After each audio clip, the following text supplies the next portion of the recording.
에베소 교회에게 교회가 받은 은혜가 무엇인가 이렇게 생각을 하고 그 주의 은혜를 받은 자들의 삶이 이 5가지로 나타나야 된다고 말씀을 주셨습니다. 첫 번째가 성령이 하나 되게 하신 것 같이 우리가 하나 되는 삶을 살아야 된다. 두 번째는 옛사람을 벗어버리고 새 사람을 입는 이런 삶을 살아야 되는 것. 구습을 벗어버리고 하나님께서 주신 말씀대로 우리가 살아가야 될 것을 말씀하고, 근데 세 번째는 서로 사랑하라 이렇게 말씀을 하셨습니다. 서로 사랑하는데 하나님께서 본을 보여주신 것 같이 우리는 그것을 본받아서 빛의 자녀같이 서로 사랑하고 살아가야 될 것을 말씀을 주셨습니다. 그리고 이제 오늘 우리에게 주시는 말씀은 지혜로운 삶을 살아라 라고 말씀을 하십니다.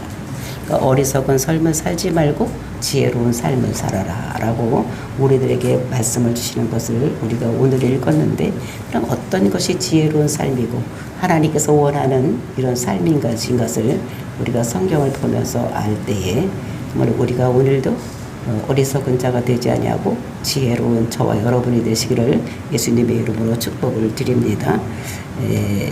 그래서 제일 먼저 이제 오늘 우리가 에베소서 5장 15절부터 21절을 볼 텐데, 우리의 삶이 정말로 지혜로운 자의 삶이 되어야 될 것을 말씀하고 있습니다. 15절 보니까 그런즉 너희가 어떻게 행할지를 자세히 주의하여 지혜 없는 자같이 하지 말고 오직 지혜 있는 자같이 하여. 또 우리가 지혜 없는 자같이 하지 말라라고 말씀을 하시는 것입니다. 지혜 있는 것이 무엇인가? 그러니까 하나님이 지혜가 계시기 때문에 하나님의 뜻을 알고 우리가 행하는 것을 지혜 있는 삶이다 라고 말씀하시고 계십니다. 그러면서 17절에 보면 어리석은 자가 되지 말고, 그러니까 지혜 있는 사람은 어리석은 자가 아니라는 것을 우리들에게 말씀을 하고 계시는데, 그럼 지혜 있는 자의 삶을 어떤 삶이 지혜 있는 자의 삶인가? 첫 번째를 보니까 그 지혜 없는 자같이 하지 말고 오직 지혜 있는 자같이 하라고 말씀하시는데, 그럼 지혜 있는 자의 삶은 첫 번째 어떻게 해야 되느냐? 그러니까 우리가 순간순간마다 주님의 뜻을 묻고 살아가는 것, 이것이 지혜 있는 자의 삶이다. 그러니까 지혜라는 것이 하나님 뜻이 지혜입니다.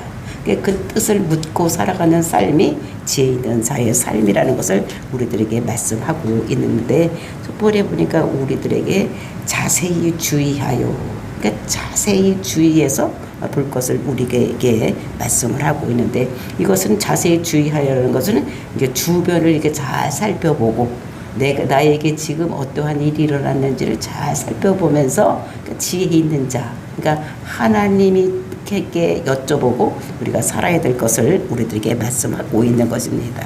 그러니까 우리가 지금 당하고 있는 문제를 주의하여서, 그러니까 분별해서, 그러니까 우리가 그것을 어떻게 해야 되는지를 내가 깨달을 수가 없기 때문에 그것을 하나님께 여쭤보고 하나님께서 어떻게 하라고 하면 그대로 사는 삶, 이것이 지혜 있는 자의 삶인 것을 말씀하고 있는 것입니다. 그래서 우리는 그래서 자세히 주의하여, 그러니까 잘 살펴서 지금 나에게 일어나고 있는 일이 왜 이런 일이 일어났는지, 또는 이 일을 어떻게 해야 되는지, 우리는 습관을 따라서 모든 것을 우리가 처리하고 이렇게 하는데, 우리는 그렇게 하지 말고 이제는 어떻게 했냐? 지혜 있는 자같이 살아라. 그러니까 하나님 같이 해야 될 거예요.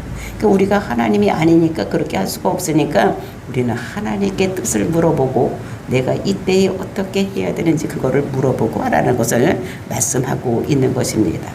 16절에 보니까 세월을 아끼라, 때가 악하니라. 지금 세월이 또는 때가 세월을 아끼라고 말은 하는데, 그 세월을 아끼라는 것이 무슨 뜻인가? 이렇게 보니까 그 조그만 글씨로 일이라고 써져 있습니다. 그래서 일이라고 써서 이렇게 밑에 내려가서 보니까 기회를 사라 말씀하실 것입니다. 기회를 사라는 거예요. 그러니까 모든 기회를 내가 사야지 된다는 거예요. 그런 것들을 정말 이것이 그 시간, 이런 것들은 우리가 세월, 이거 카이로스가 있는데 그 카이로스는 정해진 때가 있다는 것입니다. 그 다음에 그 세월에는 헤매라는 말이 있는데 그것은 어떠한 날들을 얘기를 하는 것이다. 그러니까 정해진 때를 살아는 거예요. 그 어떤 때가 있으면 그때에 나에게 어떤 일이 일어날 것이 미리 정해져 있는 것이 있으니까 그것을 사야 될 그것을 잘 활용해야 된다는 것입니다. 그러니까 우리가 전도서를 보면 때가 좋은 때가 14가지가 있고 나쁜 때가 14가지가 있는데 이제 그런 것들을 통해서 나쁜 때를 통해서 그거를 대비해서 더 좋은 것을 이루게 하기 위해서 온 것이고 이런 것들을 말씀하시면서 우리는 그때마다 지혜를 가지고 우리가 살아야 될 것을 말씀하시는데 이것을 그때를 잘 활용해야 된다는 거예요. 우리에게 나쁜 일이 왔을 때는 겸허히 머리를 쓰고 기도해서 더 좋은 일을 이룰 수 있도록 이렇게 해야지. 그러니까 그것을 잘 활용을 해. 그 때를 잘 활용해야 될 것을 우리들에게 말씀하십니다.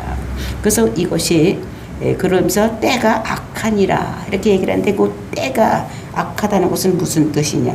근데 이라고 써서 밑에 내려가 보니까 때가 악하다는 것은 그 날들이 악하다는 것입니다.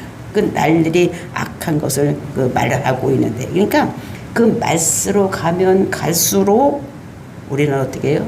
더 세상은 더 악해지고 더 나빠진다는 거예요. 우리가 생각하면 과학이 발달되고 문화가 이렇게 있고 세상 사람들이 많이 배우면 살면 살수록 좋아지는 세상이 올 것 같은데 그렇지 않다는 거예요. 세상은 앞으로 시간이 가면 갈수록 점점 나빠지는 거예요. 그리고 적그리스도가 이렇게 해서 겨냥을 해서 인간들을 자꾸 어떻게 되면 더 나쁜 데로 끌고 가고 있다는 것을 우리들에게 말합니다. 그래서 앞으로 우리가 더 좋은 세상, 정말로 신나는 세상을 만들어 보자. 이거는 잘 안 돼요. 앞으로 가면 갈수록 더 악한 세상이 되고 힘든 세상이 올 것이라는 걸 우리가 알아야지 돼요. 왜냐하면 적그리스도가 그냥 사람들을 가만히 두지 않는 것입니다.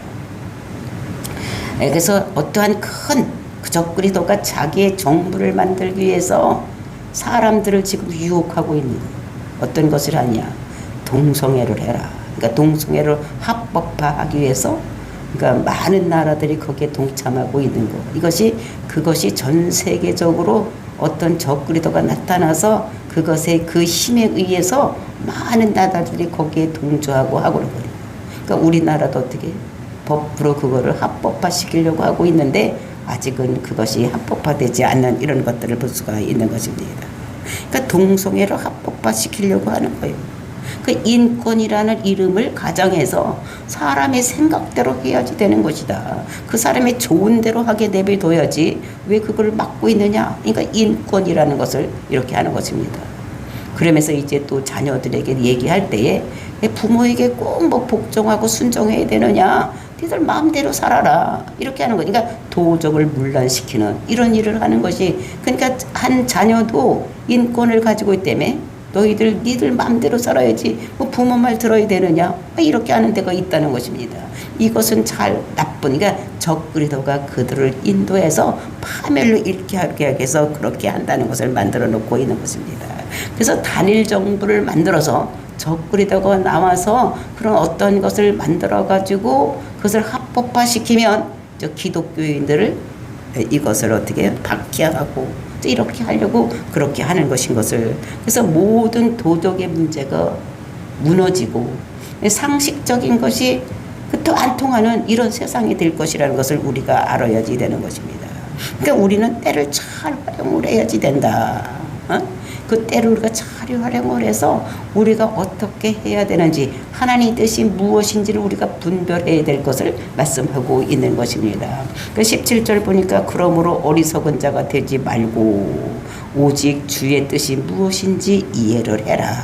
그러니까 주의 뜻이 무엇인지 우리에게 이해를 하라고 말씀을 하고 있는 것을 우리가 볼 수가 있습니다.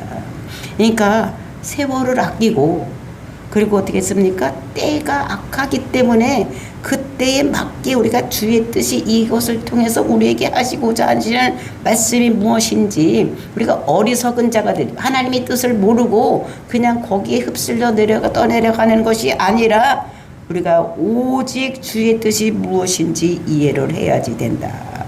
하나님께서는 이럴 때는 이렇게 하고 저럴 때는 저렇게 해야 되는 이런 어떠한 기준을 정해놓고 계시는 것입니다. 그 때마다 다른 거예요. 똑같은 상황이라고 할지라도 그때마다 하나님의 뜻이 다른 것을 우리가 성경을 통해서 볼 수가 있는 것입니다. 근데 사람들은 본성이나 또는 경험에 의해서 살려고 하지만 하나님께서는 그렇게 하지 않는다는 것을 우리가 그 성경을 통해서 볼 수가 있기 때문에 우리 잣대는 뭐냐면 성경이 되어야지 되는 것입니다. 그러니까 다윗의 삶을 보더라도 우리가 사무엘하 5장 여기 보면은 다윗이 블레셋이 이제 다윗하고 싸워서 이렇게 항상 블레셋하고 싸우는 이런 일이 있습니다. 근데 한 번은 다윗이 있는데 블레셋이 쳐들어오는 거예요. 전쟁을 그쪽에서 걸어오는 것입니다. 그럴 때 다윗이 하나님께 여쭙습니다. 하나님 지금 어떻게 합니까? 저기서 쳐들어오는데 대항해서 나가서 싸울까요? 이렇게 하니까 나가서 싸우라는 거예요. 그러니까 나가서 싸워서 승리를 했습니다. 그러니까 하나님의 뜻을 물어보는 거예요. 우리 같으면 어떻게 적군이 쳐들어오면 그냥 적군이 쳐들어온다 나가서 대항해서 싸우자 이렇게 해야 될 텐데 다윗은 그렇게 하지 않고 이때에 쳐들어올 때에 하나님의 뜻이 계시니까 이 뜻을 우리가 물어봐야 되겠다고 먼저 하나님께 여쭤봅니다. 그랬을 때 하나님께서 말씀하시기를 나가서 싸우라고 그러는 거예요. 그래서 나가서 싸웠더니 이기는 것입니다. 그런데 또 조금 있다가 얼마 있다가 또 블레셋이 또 쳐들어오는 거예요. 그러면 우리가 생각할 때 먼저 나가서 싸우라고 했으니까 또 쳐들어오니까 나가서 싸워야 될 거라고 생각하는데 다윗은 그때도 또 하나님께 여쭙니다. 하나님 블레셋이 쳐들어옵니다. 우리가 어떻게 해야 됩니까? 그러니까 하나님께서 말씀하시기를 뽕나무 위에 사람이 걸어가는 소리가 날 때까지 있어라. 그때가 되면 그때가 되거든 나가라. 이렇게 말씀을 하시는 것입니다. 근데 우리가 생각해 볼 때 뽕나무 위에는 누가 사람이 걸어 다니겠어? 또 이렇게 되는 것은 그때의 뽕나무라는 것은 그들이 이제 심은 그런 나무를 얘기를 하는데 그들이 이제 그 무화과 나무나 이런 것들이 이제 이렇게 열매를 딸 때 무화과 나무는 첫 번째 달리는 열매는 따내야지 되는 거예요. 솎아내야지 되는 것입니다. 그리고 이제 두 번째 열매가 열리는 것이 이제 크게 되기 때문에 따내야 되기 때문에 이제 그때에 이렇게 우리가 아모스 선지서를 읽어보면 이제 그들이 어떻게 했냐면 그 양치기들이 있습니다. 그 양치기들이 풀밭이 많지 않기 때문에 그 뽕나무 밑에 가서 뭐라 하면 그 밑에 나는 풀을 양을 치게 하고 그 목자들은 그 집 주인에게 어떻게 했냐면 그 무화과 나무 열매를 따주는 이런 일을 하는 거예요. 그러니까 짓거리는 소리가 나는 거지. 그러니까 요렇게 될 때까지, 그러니까 그 시기까지 기다리라고 말씀을 하시는 것입니다.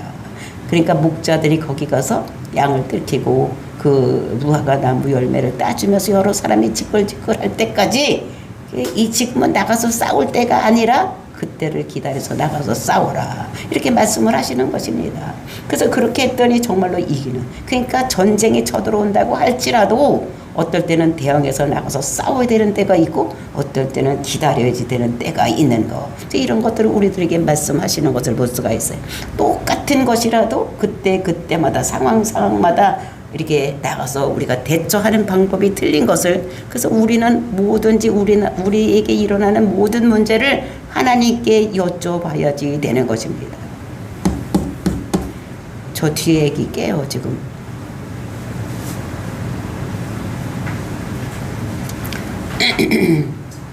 이제 이렇게 되는 것을 보면서 우리가 어떻게 대처를 해야 되는 것을 말씀하시고 있어요. 그러니까 여호수아도 마찬가지입니다.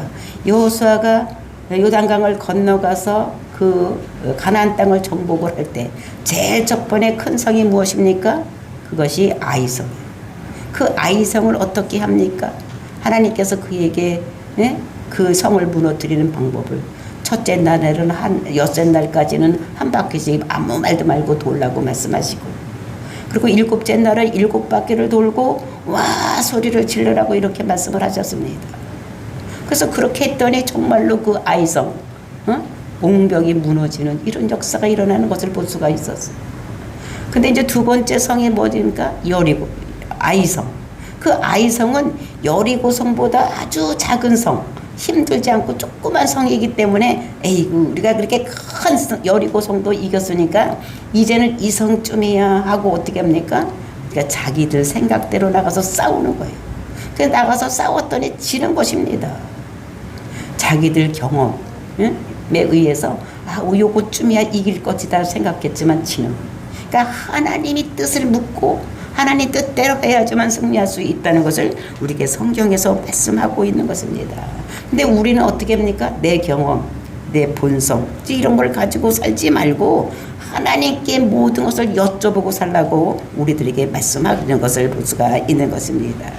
정말로 마지막 때가 되면 악하다는 것입니다. 악할수록 우리는 이런 훈련이 되어 있어야 된다는 것을 우리들에게 말씀을 하고 있는 것입니다.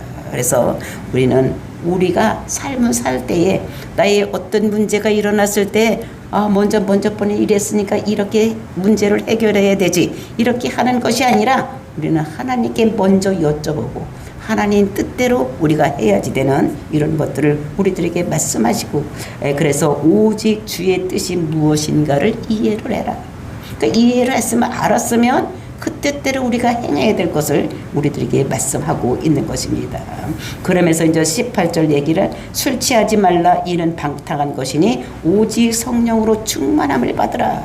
그러니까 두 번째로는 우리가 성령 충만을 받아야 된다는 것입니다. 그러니까 술 취하지 말고 성령 충만함을 받아야 될 것을 우리들에게 말씀하시는데 그 술 취하지 말라고 하는 것은 무엇이냐? 우리가 방탕한 길로 가기 때문에 술을 취하면 정신이 혼미해서 우리가 술 취하면 방탕한 길로 갈 수가 있다는 것입니다. 왜냐하면 에베소서 교회에서 아데미선을 섬길 때에 첫 번째는 가서 맨정신으로 아데미에게 절합니다. 그 신에게 절하는 거, 그러니까 신을 섬긴다고 그렇게 하는데 두 번째가 뭐니까 그들에게 술을 먹이는 거예요. 그 술을 먹이니까 술이 자기 마음에 들어와서 정신이 없는 거예요. 그러니까 방탕한 생활, 음란한 생활을 하게 되는 거. 그래서 이 술을 먹으면 방탕하게 되니까 술을 먹지 말라. 그러니까 만약에 그 사람들이 거기 그 에베소에서 아데미선을 섬기고 만약에 술을 안 먹었다면 그들이 그렇게 음란한 짓을 많이 하겠습니까? 그래서 술을 먹기 때문에 그런 짓을 하는 것이야. 그냥 방탕하게 하지 못하게 해서 이렇게 음란을 방탕함이 따라오기 때문에 자기 생각을 생각을 할 수가 없는 거예요. 그러니까 자기의 마음대로 감각대로 이렇게 움직일 수가 있기 때문에 술 먹지 말아라 이렇게 명령하는 것을 볼 수가 있는 것입니다. 우리가 이것이 왜 술을 먹지 말아야 되니까 우리가 그 나단과 아비후가 그러니까 그 제사장인데 나가서 제사를 드리다 죽은 것을 볼 수가 있습니다. 그 죽은 것이 그 나단과 아비가 왜 죽었느냐? 그러니까 불을 갖다 붙일 때에 무슨 불을 갖다 보여야 되니까 하면은 제단에서 있는 불을 갖다 붙여야 되는 거예요. 그러니까 제사장이니까 그 제사를 이제 죄 있는 사람이 자기가 죄를 없애하기 위해서 이제 그 제물을 끌고 옵니다. 그러면 제물을 끌고 오면 그 사람이 그거를 잡아가지고 번제단에 드리고 번제단에 살고 이제 그 석쇠에서 같이 끌면 그쪽에서 어떻게 밑에서 불이면 그 위에서 그 타는 그 기름이 내려와서 거기에 붙어. 그러면 이제 거기에 있는 불씨를 가지고 번제단에 있는 불씨를 가지고 들어가서 향단에다 갖다가 불을 붙이고 기도입니다. 향단에는 기도를 하고 이런 사람이 이렇게 해서 자기가 죽을 거를 이렇게 동물을 죽여서 이렇게 태웠습니다. 그리고 이제 거기 가서 그 피를 가지고 지성소에 들어가서 나오는 거예요. 그래서 번제단에 있었던 불씨를 가지고 가서 거기에다가 향을 타러야 되는데 이 나단과 아비후가 어떻게 했느냐? 그거를 그렇게 하지 아니하고 자기가 다른 불로 향단에다 드렸다고 말씀을 하고 있습니다. 그렇기 때문에 이 사람이 거기서 죽었던 이런 모습을 볼 수가 있는 것입니다. 그러니까 명하지 않는 불 이거를 가지고 했기 때문에 죽었던 이런 것을 볼 수가 있는데 그 바로 다음 이야기가 뭐가 나오냐? 술 취하지 말아라. 그러니까 나단과 아비후가 왜 이렇게 했느냐?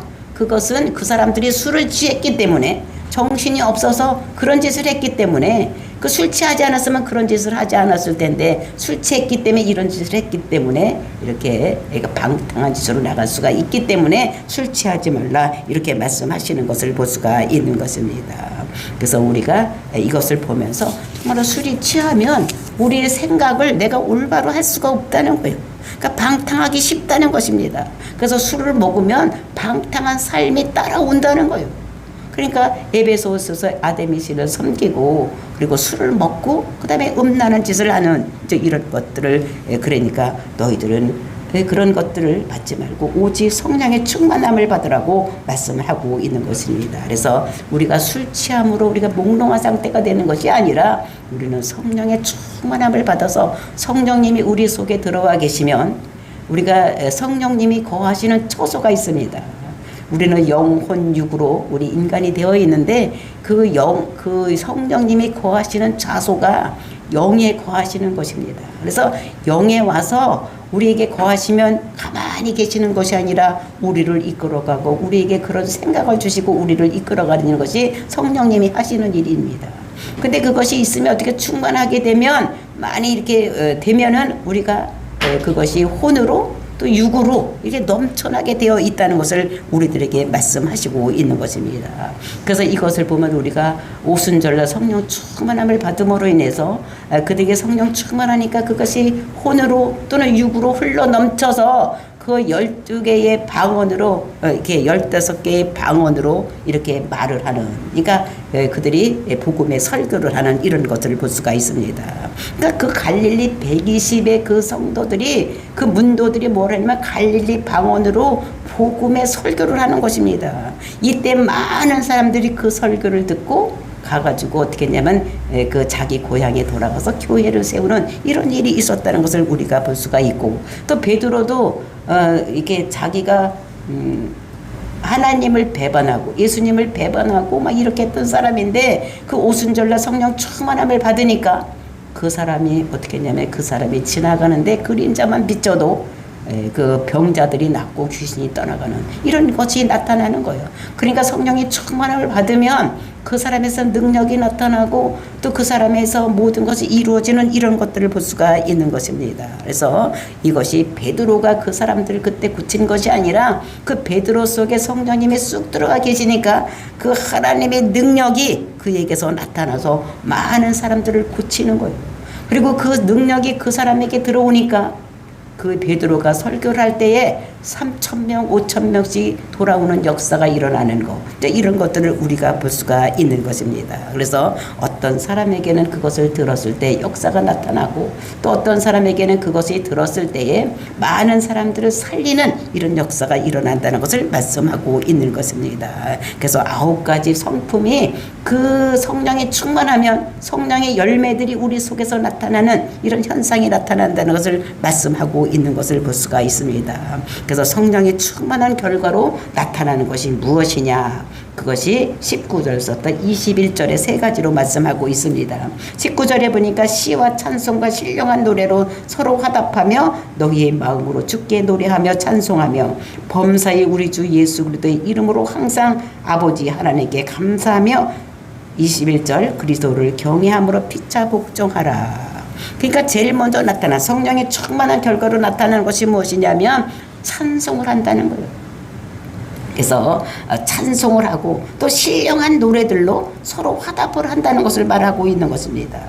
그래서 너희 마음으로 주께 노래하며 찬송하며 찬송한다는 것은 무엇이냐? 첫 번째 하는 것이 찬송을 하는데 찬송하는 것 뭐냐면 시편에 나와 있는 것들 이런 것들을 다 그들이 노래로 지어서 말을 하는 것을 말하고 있어요.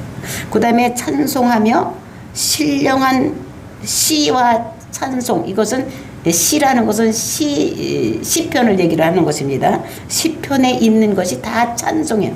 그것이 다 가사가 돼서 오늘날도 많은 이렇게 찬송에 있는 것 같이 이제 그 시가서에 있는 것이 그 당시에는 뭐냐면 다 이렇게 노래로 되어 있는 이런 것들을 말씀하시는 것입니다. 그 다음에 신령한 노래라는 것이 무엇이냐?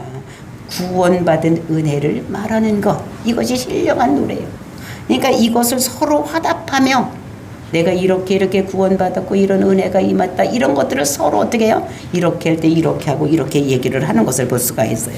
우리 시편을 보면 시편 20편은 전쟁에 나갈 때 어떻게 해야 되는가를 얘기를 하고 시편 21편은 전쟁에서 이기고 돌아오면 어떤 것을 해야 되는 것을 우리들에게 말씀하고 있는 것입니다. 정말로 이렇게 그 다윗 공동체에서 다윗이 시편을 많이 썼기 때문에 이런 시는 하나님을 찬양하고 그들이 그 공동체를 이끌어 나갈 때 그 다윗의 공동체가 많이 배우고 좋은 사람들이 아니었어요. 전부 걸뱅이요, 전부 깡패요, 막 이런 사람들이 모여 있기 때문에 그 사람들을 잘 이끌어 나게 하기 위해서 날마다 입으로 찬양하게 했던 이런 것을 볼 수가 있어요. 그러니까 우리나라도 옛날에 보면은 우리나라가 잘못 살고 있을 때에 그 새마을 운동을 하면서 그 운동만 하는 것이 아니라 날마다 어떻게 했냐면 잘 살아보세 잘 살아보세라고 우리가 노래를 했던 거 이거지. 막 확성기를 틀어놓고 이거 동네에 다 울릴 수 있도록 하루에 몇 번씩 해서 바보가 아닌 이상은 다 그 노래를 할 수 있는, 그러니까 오늘날도 우리가 생각할 수가 있는 것입니다. 잘 살아보세 잘 살아보세. 그렇게 나가만 했더니 우리나라가 잘 사는 것 같이 다윗도 시편에서 있는 것을 그 전쟁에 나갈 때는 이렇게 해야지 된다. 옛날에는 말을 의지하고 말 때 말을 의지하지 말고 하나님을 의지하고 나가야 된다. 막 이런 것들을 했기 때문에 그 사람들이 하나님을 의지하고 나가서 전쟁에서 이기는 이런 것들을 우리가 볼 수가 있는 것입니다. 그러니까 찬미, 이거는 찬송을 하는 것이고, 신령한 노래는 구원의 노래, 우리가 어떻게 구원을 받았는지, 정말 우리가 애굽에서 어떻게 출애굽을 했는지, 하나님께서 우리를 어떻게 이 가나안 땅에서 살게 하는지, 이런 것들에 대해서 구원의 노래를 하는 것이 신령한 노래라는 것을 볼 수가 있어요. 그러면서 마음으로 주께 노래하며 찬송하며, 제일 먼저 우리가 구원받은 사람들이 하는 것이 나오는 것이 뭐냐면 우리가 찬송이 나온다는 거예요. 그래서 구원받았을 때 우리가 어떻게 합니까? 제일 내 마음에서 우리가 내 입에서 나도 모르게 흥얼거리는 찬송이 나온다는 거예요. 그래서 이제 어떤 사람이 그러더라고. 나도 모르게 나 입에서 내가 막 찬송을 하더라. 운전을 하고 가는데 운전대를 잡고 가는데 자꾸 어떻게 내가 입에서 찬송이 나오더라. 그건 구원받은 은혜입니다. 구원받은 사의 표시인 것을 볼 수가 있는 것입니다. 그 다음에 두 번째는 뭐를 하느냐? 그 다음에 감사, 아버지 하나님께 감사하며, 그 받은 은혜를 말하는 것이 감사입니다. 나 죽을 수밖에 없는 나를 하나님께서 불러내 주셔서 나를 하나님의 자녀로 삼아 주셔서 내가 천국 백성이 될 수 있는, 천국에 갈 수 있는 기업을 하면 사로잡을 수 있으니까 내가 이걸 감사하다. 그러니까 아버지 하나님께 감사하며, 아버지 하나님께서 나를 만세전에 택하시고 불러내시고 아버지 하나님 백성으로 만들어 주신 것에 감사하는.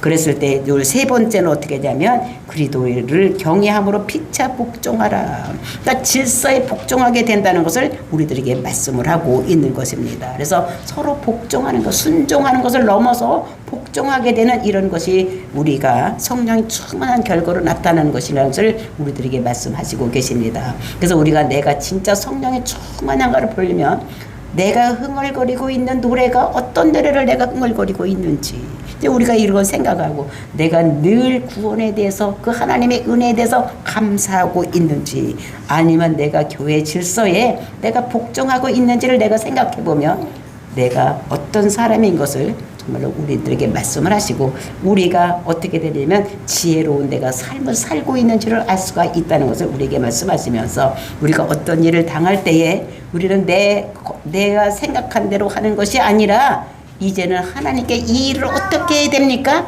여쭤보고 하나님께서 음성 주시는 살아가서 정말로 지혜 있는 자가 되시기를 예수님의 이름으로 축복을 드립니다. 다 같이 기도하겠습니다.